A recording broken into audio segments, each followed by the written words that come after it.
Hello guys, I'm Clinton and welcome to the channel. So if you're just joining us for the first time, I really do appreciate that.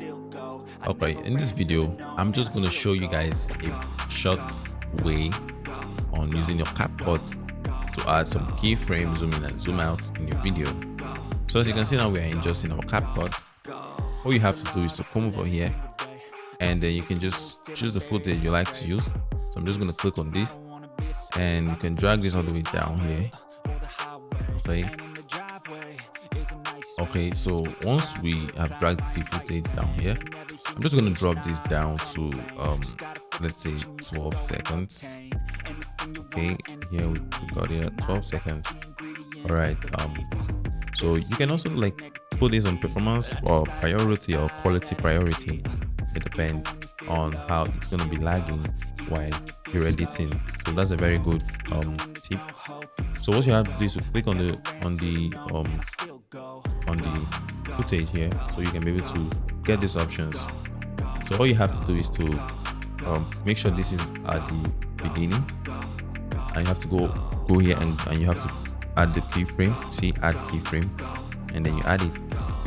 So that keyframe is at 100, and we're going to drag this, slide this on the clip to a point where we want to add the second key, and we're going to add a key here.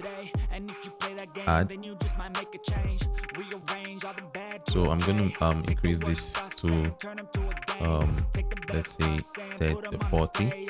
Let's leave it at 40, and then we are going to slide this all the way on the clip, trying to get another point so you can get that zoom in and the zoom out. So from here to here, it's going to zoom into 40, and then from 40 it's going to zoom back into 100. So I'm going to add another keyframe here, and we're going to put this at 100.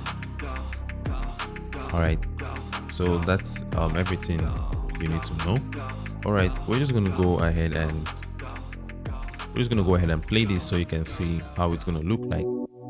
So this is what it's going to look like. Okay, yeah, it's just that smooth. All right, if you're getting some error like that tells you performance and whatnot, you can just have to go here and drop this back to performance priority so that it can give a playback smoothness.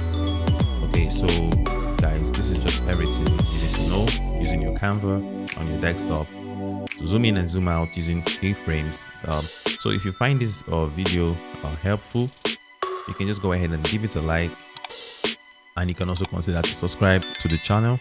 I really do appreciate that, and you can drop a comment on the comment section if this video was helpful, or if there is something else you would like to get an assistance on. I'll make sure to respond to your comment as soon as possible. All right guys, see you guys on the next one. Have a nice day.